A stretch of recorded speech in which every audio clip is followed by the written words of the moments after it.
Okay, so we're going to do a few folds here from our instructions that should be attached below.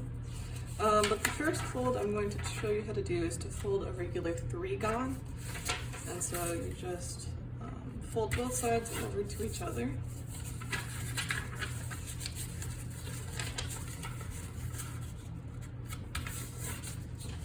Alright, so we come out with a little cross here. And then we fold this side into the middle like this. Alright, and so then you want to hold it like this. And here's the tricky one. You make sure it's at the origin, and you pull this point over to this line as far up as it'll go. Just like so. So we're keeping, so this point's touching that line, but we're folding through the middle. We make a crease, like that. And then we're gonna make another one of those. This one, it's gonna go to this point here. You can see the little cross there. So this one goes down to that point of crossing. And we're going to crease.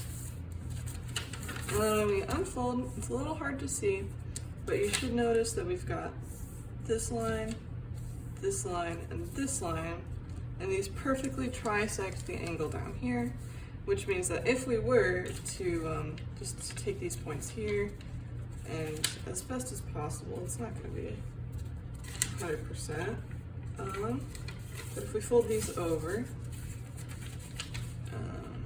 like this,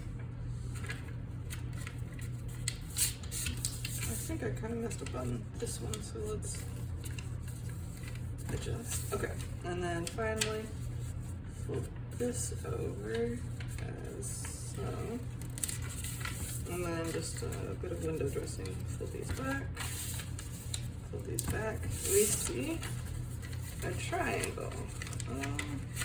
Yeah, I didn't fold it exactly, but you can kind of convince yourself that if I'd folded it perfectly, this would be a regular triangle. And you can see in here our perfectly trisected angle of 360. And then here, I'm going to walk through how to do the 4-gon, 8-gon, and 16-gon. And it sounds a little complicated, but it's quite easy actually, because I think we're just cutting up the middle angle into how many n-gons. So here we have just the same of the first step before, and so we've cut this middle angle into 4, so that's our 4-gon done. And then for the 8-gon, we just get the diagonals in here.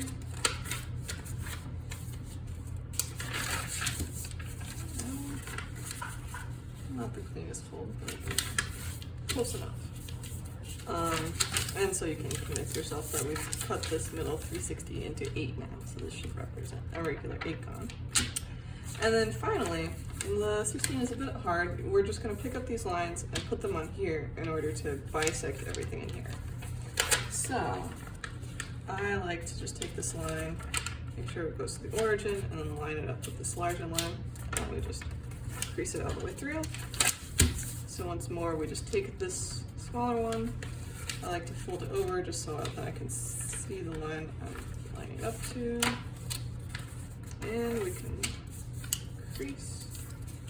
Let's see.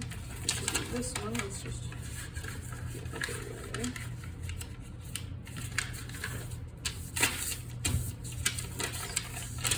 And then our last one is right here, which we go through like this. Okay. And so that should be it. This is a regular 16-gon, and that we've taken this angle and we've cut it up into 16 parts.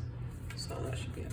If you're interested in seeing some more folds or seeing the idea behind why we can fold all these regular n-gons, in our description we've attached a PDF of some kind of details and then also some step-by-step instructions of folding some other ones. There's some really tricky ones.